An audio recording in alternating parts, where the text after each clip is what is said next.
Bulletin के आगाज में मौसम की खबर दें। सिंध और बलूचिस्तान के मुख्तलिफ शहरों में रात गए बारिश हुई है। बारिश के बाद शाहराहों पर पानी जमा हो गया है। हैदराबाद में 130 फीडर्स ट्रिप कर गए। लतीफाबाद का बड़ा हिस्सा तारीकी में डूब गया है।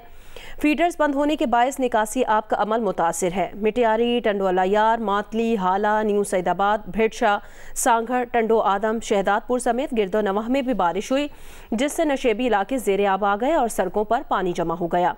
बलोचिस्तान में कोहे सुलेमान पर बारिश के बाद ऊंचे दर्जे की सैलाबी सूरत हाल है। धानासर में तेज़ बारिश के बाद 2 मकामात पर लैंडस्लाइडिंग हुई, जिसके सबब N50 कौमी शाहरा पर ट्रैफिक मुअत्तल हो गई। इस्लामाबाद से कोयटा जाने वाले मुसाफिर बसें धानासर में फंस गई हैं और शेरानी की हदूद में खैबर पख्तूनख्वा जाने वाली मुसाफिर गाड़ियाँ फंस गई हैं। ट्रैफिक में फंसी गाड़ियाँ लैंडस्लाइडिंग के खदशे की जद में आने का खदशा है।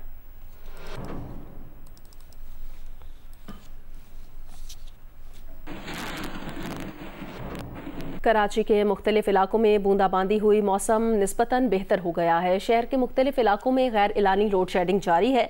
Liaquatabad, Nazimabad, Kharadar, Maripur, Korangi, Allahwala town, Orangi town, Surjani town, scheme 33, Keamari, Baldia town और सऊदाबाद में भी लोड शेडिंग की जा रही है। गुलिस्तान जौहर, शादमान टाउन, मलीर, अल्फला, शाह फैसल कॉलोनी में भी लोड शेडिंग की जा रही है। 12 से 18 घंटे लोड शेडिंग के सबब शहरियों को पानी की किल्लत का सामना है। कराची में समंदरी हवाओं के साथ हल्की बारिश और बूंदाबांदी शुरू हो गई है। तफसील बताएंगे कमर अली मस्तोई। शहर में समंदरी हवाएं चलना शुरू हो गई हैं। शहर के मुख्तलिफ इलाकों में कहीं पर हल्की बारिश हो रही है, कहीं पर बूंदाबांदी हो रही है। इस वक्त जो है आई चंडीगढ़ रोड पर हम मौजूद हैं। आई चंडीगढ़ रोड, सदर, ओल्ड सिटी एरिया में जो है वो हल्की बारिश हो रही है। इसी तरह शाह फैसल, यूनिवर्सिटी रोड, गुलिस्तान जौहर, गुलशन इकबाल में भी बूंदाबांदी और हल्की बारिश हो रही है। शहर में 115 किलोमीटर फी घंटे की रफ्तार से समुद्री हवाएं चल रही हैं, जिसके बाद जो गर्मी का जो ज़ोर है वो कम हो गया है। इस वक्त महकमा मौसमात के मुताबिक दर्जा हरारत 30 डिग्री सेंटीग्रेड है और ज़्यादा से ज़्यादा दर्जात इस शहर में जो है वो 35 डिग्री सेंटीग्रेड तक जा सकता है। महकमा मौसमात का कहना है कि शहर भर में दिन भर जो है वो हल्की बारिश और बूंदाबांदी का जो सिलसिला है ये जो है वो जारी रहेगा। वज़ीर दिफा ख्वाजा आसिफ ने कहा कि मुल्क में आइनी बहरान और आइनी ब्रेकडाउन का खतरा है। इक़्तिदार छिन जाने के बाद PTI पाकिस्तान के लिए खतरा बन गई। PTI को अमरीका से इमदाद मिल रही है।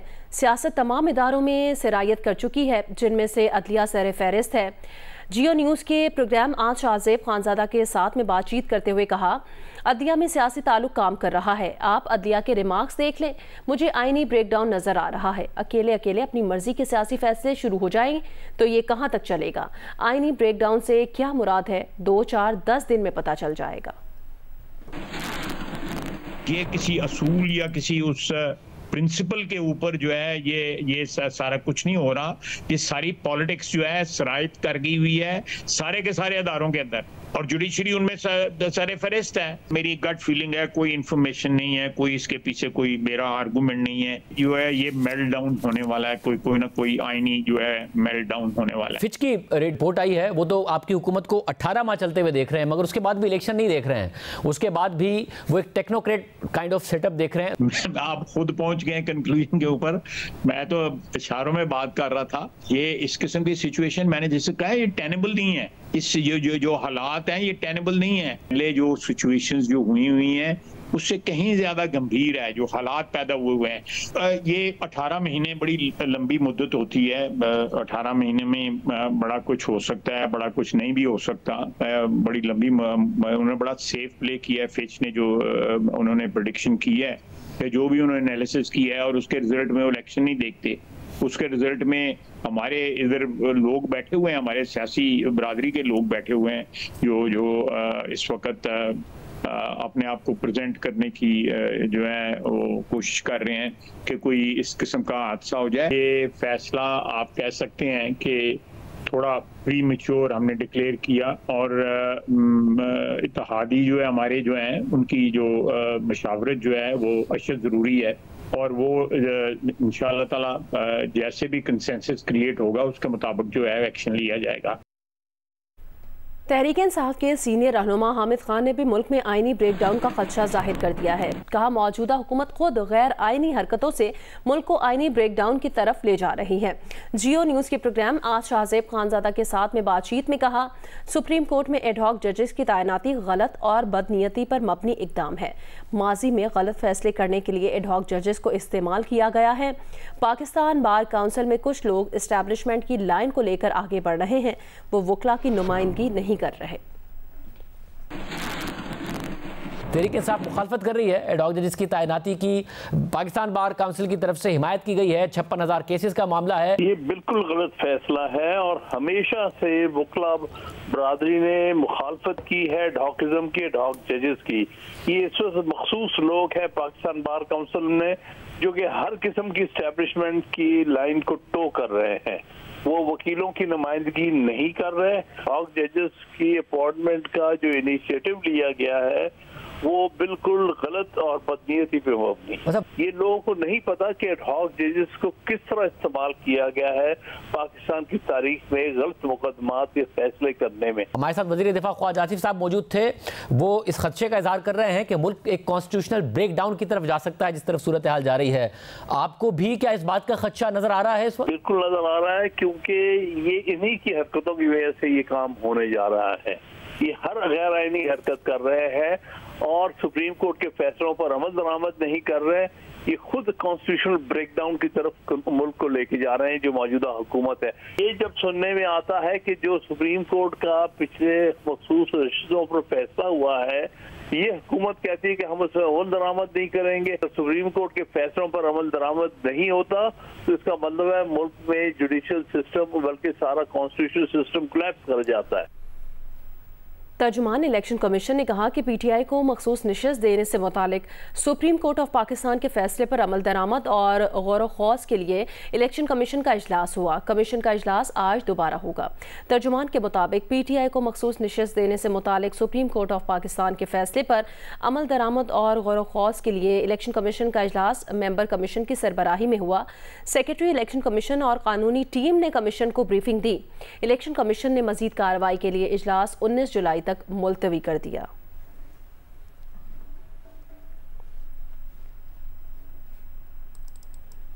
सुप्रीम कोर्ट में एडहॉक जजेस की तकर्री के लिए जुडिशल कमीशन का इजलास आज दोपहर 3 बजे सुप्रीम कोर्ट में होगा। इजलास जुडिशल कमीशन के चेयरमैन चीफ जस्टिस पाकिस्तान ने तलब किया है। चीफ जस्टिस ने बतौर कमीशन के चेयरमैन एडहॉक जजेस की तकर्री के लिए जुडिशल कमीशन के सामने 3 साल से कम मुद्दत में रिटायर होने वाले सुप्रीम कोर्ट के साबिक 4 जजेस के नाम तजवीज़ किए थे और सेक्रेटरी कमीशन को इन जजेस की रजामंदी के हवाले से राब्ता करने की हिदायत भी की गई। चीफ जस्टिस ऑफ पाकिस्तान के नामजद 4 साबिक जजेस में जस्टिस मुशीर आलम, जस्टिस मकबूल बाकर, जस्टिस मजहर आलम मियां खैर और जस्टिस सरदार तारिक मसूद शामिल थे। 4 में से 2 साबिक जजेस ने ज़ाती वजूहात की बिना पर मुआसरत कर ली थी, जबकि साबिक जज जस्टिस मजहर आलम मियां खैर और जस्टिस रिटायर्ड सरदार तारिक मसूद ने रजामंदी जाहिर की। चेयरमैन कमीशन ने एडहॉक जजेस की तैनाती की तजवीज़ सालों से ज़ेर इल्तवा मुकदमात को सामने रख कर दी थी।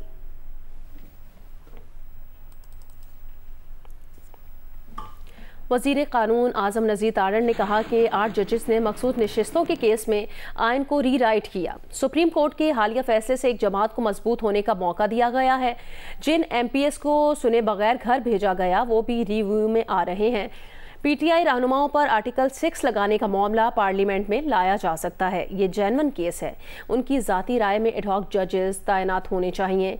आइन इसकी इजाज़त देता है।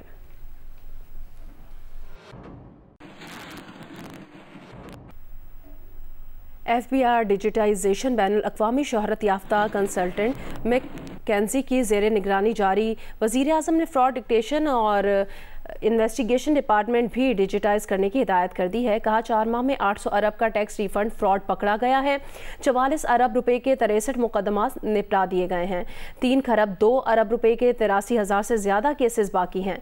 मुकदमात की जल्द समाअत के लिए वज़ीर आज़म का फौरी तौर पर 100 अपैलेट ट्राइब्यूनल्स बनाने का हुक्म सामने आया है। वज़ीर आज़म को बताया गया कि जदीद टेक्नोलॉजी के ज़रिए 49 लाख ऐसे अफराद का पता लगाया गया है जो इस्तिताअत रखने के बावजूद टैक्स नहीं देते।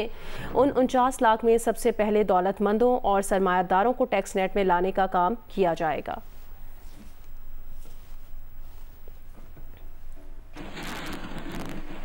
Army chief general Syed Asim Munir ने कहा कि पाक चीन ताल्लुकात गैर मामूली और मिसाली हैं।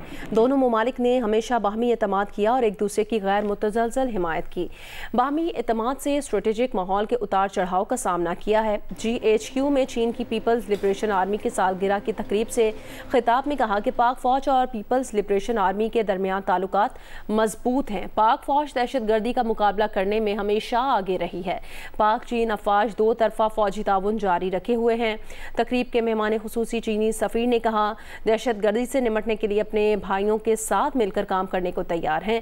पाक फ़ौज ने पाकिस्तान और ख़ित्ते में अमन और इस्तेहकाम के लिए बड़ी कुर्बानियाँ दी हैं। कोई भी ताकत पाक चीन दोस्ती और अफवाज के दरमियान भाईचारा ख़त्म नहीं कर सकती।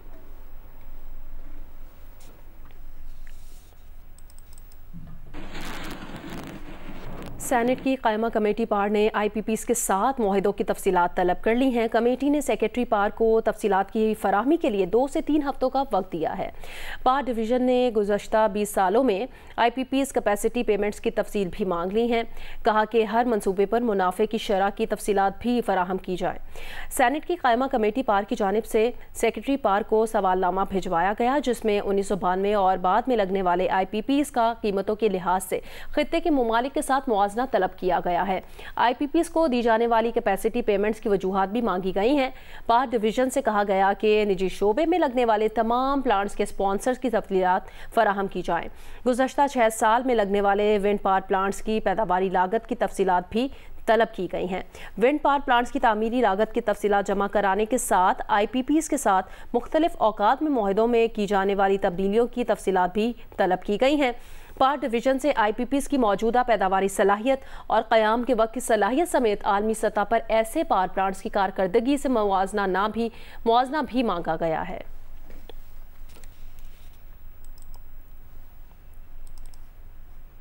विमेंस एशिया कप क्रिकेट कल से श्रीलंका में शुरू होगा। इफ्तिताही रोज 2 मैचेस खेले जाएंगे। टीम पाकिस्तान रिवायती हरीफ भारत से मुकाबला करेगी, जबकि नेपाल का मुकाबला मुत्तहिदा अरब अमारात से होगा। वुमेन्स क्रिकेट का एक बड़ा इवेंट एशिया कप क्रिकेट, जिसका आगाज कल से दम्बुला में होगा। इवेंट में शरीक तमाम टीमें श्रीलंका पहुंच चुकी।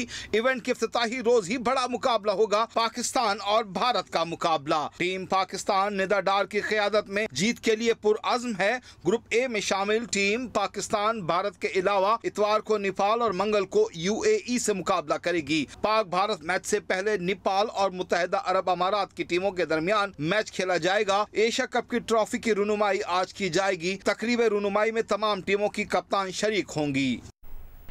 पाकिस्तान के नंबर 1 एमेचर गोल्फर 18 साला साद हबीब ने अमेरिका में होने वाले टूर्नामेंट में 156 गोल्फर्स में चौथी पोजीशन हासिल की है। साद हबीब ने अमेरिका में रवाना होने वाले 3 गोल्फ टूर्नामेंट्स के लिए क्वालिफाई करने का एजाज हासिल किया है। उन्होंने अपने दूसरे टूर्नामेंट में चौथी पोजीशन हासिल की है। कैलिफोर्निया में होने वाले फ्यूचर चैंपियनशिप में 35 ममालिक के 156 अंडर 18 नौजवान गोल्फर्स ने शिरकत की। पाकिस्तान के साद हबीब ने तीनों राउंड में उम्दा महारत का मुजाहरा किया। राउंड 1 में उनका स्कोर 75, राउंड 2 में 67 और फाइनल राउंड में भी 67 स्कोर रहा। साद हबीब 24 जुलाई से US अमेचर गोल्फ चैंपियनशिप में हिस्सा लेंगे।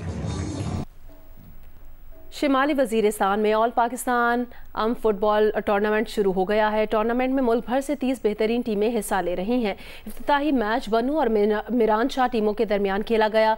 तफसील बताएंगे जियो न्यूज़ के नुमाइंदे मलिक हबीब। जी बिल्कुल, मीरान शाह की ग्राउंड पर आल पाकिस्तान फुटबॉल टूर्नामेंट शुरू हो गया।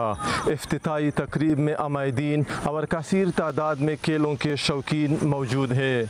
इलाका अमायदीन ने कहा कि वजीरिस्तान में खेलों की इस तरह सरगर्मियाँ काफ़ी खुश आइंद है। इससे न सिर्फ सेहतमंद माशरा बल्कि क़याम अमन में भी मददगार साबित हो सकता है। टूर्नामेंट के मुंतज़मीन ने कहा कि फ़ुटबॉल की तरह दीगर खेलों की भी टूर्नामेंट मुनक़िद करने की ज़रूरत है ताकि शहरियों को तफरीह का मौका मिल सके और यहाँ पर मौजूद टैलेंट भी उजागर किया जा सके। इनका मजीद कहना था कि सूबाई महकमा स्पोर्ट्स वजीरिस्तान में खेलों की फ़रोग़ और खिलाड़ियों की खुसूसी मावनत भी करे। जी अमेरिका के साबिक सदर और सदारती उम्मीदवार डोनाल्ड ट्रंप ने रिपब्लिकन पार्टी की तरफ से नामजदगी बाकायदा तौर पर कबूल कर ली है। सदारती उम्मीदवार के तौर पर नामजदगी कबूल करने के बाद खिताब करते हुए ट्रंप ने कहा, तमाम अमरीकियों के लिए सदारती इंतखाब लड़ रहा हूँ। हम मुत्तहिद हैं, हमारे रास्ते में कोई रुकावट नहीं आ सकती, हम झुकने वाले नहीं हैं। डेमोक्रेट इंसाफ के निज़ाम को हथियार बनाना और सियासी मुखालिफ को जमहूरियत का दुश्मन करार देना बंद करें। अमेरिका के सदर जो बाइडन ने दोबारा सदारती उम्मीदवार न बनने पर गौर शुरू कर दिया है। अमेरिकी अखबार के मुताबिक सदर बाइडन के इंतहाई करीबी अफराद का कहना है जो बाइडन ने दस्तबरदार होने के लिए अभी अपना जहन तो नहीं बनाया, ताहम बज़ाहिर वो इस हकीकत को तस्लीम कर रहे हैं कि उन्हें मुमकिना तौर पर इस दौर से दस्तबरदार होना पड़ेगा।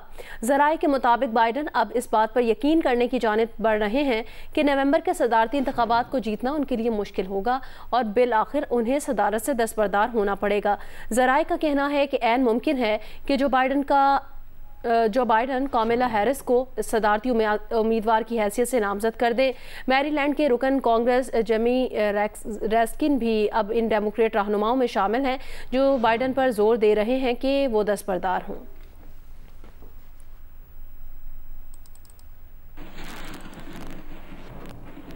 अमेरिका की सरफहरिस्त डेमोक्रेट रहनुमाओं में से एक और साबिक स्पीकर नैन्सी पेलोसी ने ऐवान नुमाइंदगान के डेमोक्रेट रहनुमाओं को आगाह कर दिया है कि जो बाइडन को मुमकिना तौर पर जल्द इस बात पर तैयार कर लिया जाएगा कि वह दोबारा सदारती उम्मीदवार बनने की दौड़ से बाहर हो जाए। अमेरिकी मीडिया के मुताबिक नैन्सी पेलोसी ही वही शख्सियत हैं जो सदर बाइडन को इस बात पर आमादा कर रही हैं कि वो दोबारा सदारती इलेक्शन ना लड़ें। नैन्सी पेलोसी ने डेमोक्रेट अरकान को बताया कि ये वक्त है कि बाइडन सदारती दौड़ छोड़ दें और बहुत जल्द उन्हें इस बात पर आमादा कर लिया जाएगा क्योंकि शदीद खदशात हैं कि बाइडन नवंबर में होने वाले सदारती इलेक्शन जीत नहीं सकेंगे। नैन्सी पेलोसी ने कैलिफोर्निया के डेमोक्रेट अरकान से कहा कि उनके ख्याल में बाइडन इस फैसले पर पहुंचने के करीब तर हैं कि सदारती दौर से बाहर होना ही बेहतर होगा।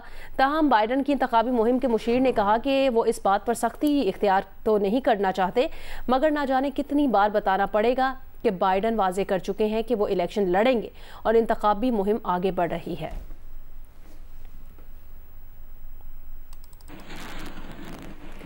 इंग्लैंड के इलाके लीड्स में हंगामा आराई के बाद पुलिस की एक कार उल्टा दी गई और एक बस को आग लगा दी। बरतानवी मीडिया के मुताबिक वेस्ट यॉर्कशायर पुलिस ने लेक्सर स्ट्रीट के एक घर में गड़बड़ की इतला पर पुलिस को बुलाया था जहां हंगामा शुरू हो गया। सोशल मीडिया पर लोगों ने वीडियो शेयर की है जिसमें सड़कों पर लोगों का एक बड़ा हुजूम देखा जा सकता है और एक बस आग के शोलों की नज़र हो गई। होम सेक्रेटरी और वेस्ट यॉर्कशायर की MP योविट को भी कॉपर ने बताया कि हैरत अंगेज मनाजिर हैरान कुन हैं।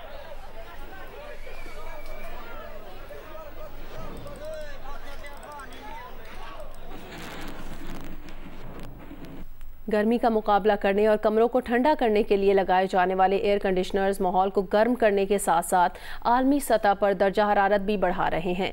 एक सदी में निस्फ डिग्री दर्जा हरारत सिर्फ एयर कंडीशनिंग के बायस बढ़ रहा है जो इंतहाई संगीन है। ज़राई यूनिवर्सिटी फैसलाबाद के शोबा माहौलियात के माहिरीन ने इंतबाह जारी कर दिया है। रिपोर्ट करेंगे इरफानुल्लाह। शहरों में जहां दरख्तों की तादाद कम होती जा रही है तो वहीं इमारतों के बाहर एयर कंडीशनर्स की आउटर्स की तादाद बढ़ती ही जा रही है। ज़राई यूनिवर्सिटी के माहिरीन माहौलियात कहते हैं कि हम अपने कमरों को ठंडा करने के लिए बाहर के माहौल को मुसलसल गर्म कर रहे हैं। हमारे आउटडोर जो यूनिट्स हैं इनका जो दर्जा हरारत है वो तकरीबन 60 डिग्री सेल्सियस, और अगर बहुत गर्मी के मौसम में इनको चलाया जाए तो ये रिपोर्टेड है कि 80 डिग्री तक भी इसका टेम्परेचर जाता है। माहिरीन ने खबरदार किया है कि अगर माहौल को ठंडा बनाने के लिए एयर कंडीशनर्स की तादाद यूं ही बढ़ती रही तो कुदरती माहौल को नाकाबिले तलाफी नुकसान पहुंचेगा। सदी के इस सेंचुरी के आखिर तक जो टेम्परेचर इंक्रीज जो रूम एयर कंडीशनिंग की वजह से है, उसकी वजह से तकरीबन कोई approximately 0.5 degree centigrade temperature rise होगा। माहौलियाती माहिरीन की जानिब से किए जाने वाले इंतबाह को नजरअंदाज करने की बजाय एयर कंडीशनर्स के जरिए माहौल को मजीद गर्म करने की बजाय शहरों में दरख्तों की तादाद बढ़ाकर मुतदल करने की जरूरत है। कैमरामैन अली असनान के साथ इरफानुल्लाह, जियो न्यूज, फैसलाबाद।